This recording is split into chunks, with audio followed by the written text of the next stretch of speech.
aux animaux, hein, qui n'ont d'être à proprement parler, hein, d'être, qu'est-ce qu'ils soient nommés. Hein.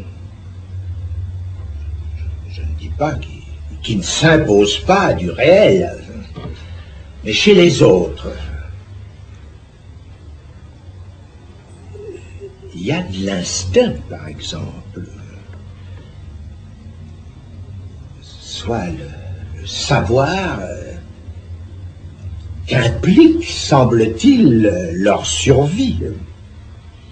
C'est ça l'instinct. Hein? Encore, après tout, peut-on dire que ce n'est là que pour notre pensée, qui peut-être à appeler ça instinct, est inadéquate. Restent les animaux en mal d'homme. Qu'on dit pour ça domestique. Eh bien, ceux-là, et pour cette raison, très probablement, ceux-là, des séismes les parcourent. Au reste, courts, qui sont rapportables à l'inconscient.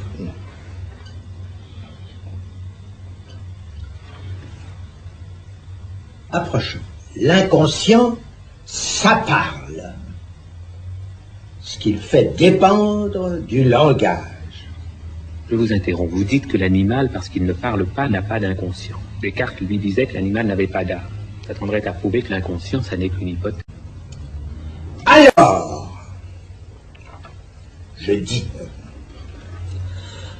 que le sujet de l'inconscient ne touche à l'âme que par le corps. Et ce qui est plus raide, d'y introduire, je dis par le corps, la pensée.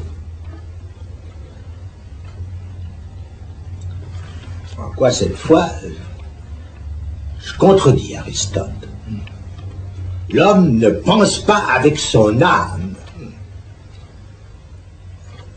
comme il l'imagine, le philosophe. Hein. Comme il l'imagine. Il n'y a qu'à le lire pour s'en apercevoir. L'homme pense de ce qu'une structure découpe son corps et en rondelles qui n'ont rien à faire avec l'anatomie.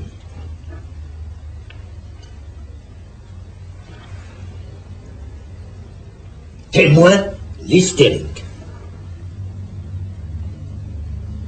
Je pense que tout de même, ça dit quelque chose à quelques-uns.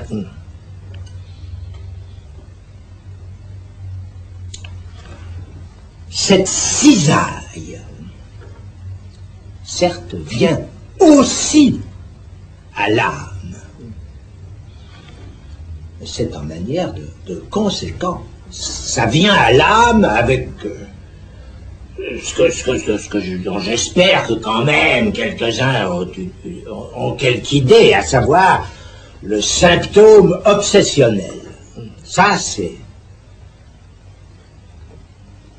quand même là qu'on voit bien la différence entre la pensée et l'âme, parce que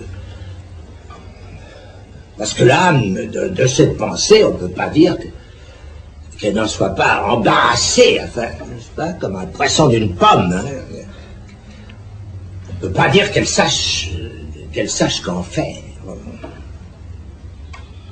D'où il résulte.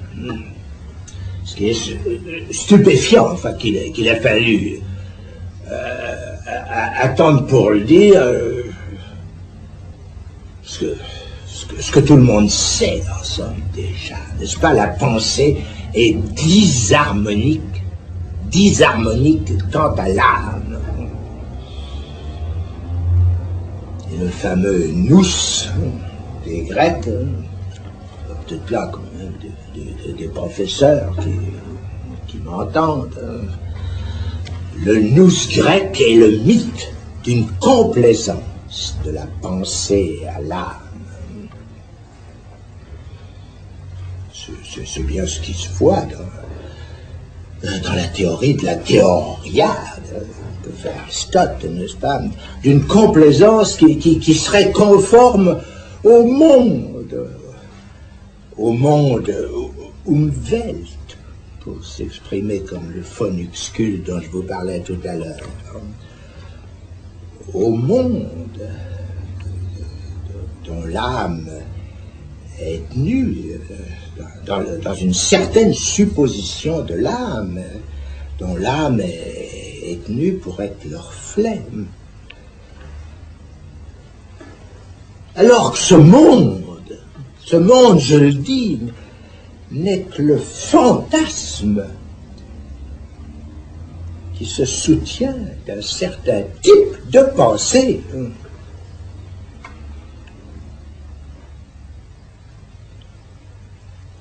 Bien sûr que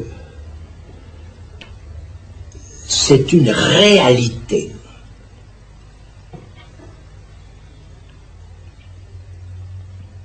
Mais dont il n'y a pas de raison de lui donner un tel privilège à ce mot réalité qui, d'ailleurs, lui-même présente une certaine ondulation, un tel privilège que nous ne puissions pas le considérer comme une grimace du réel.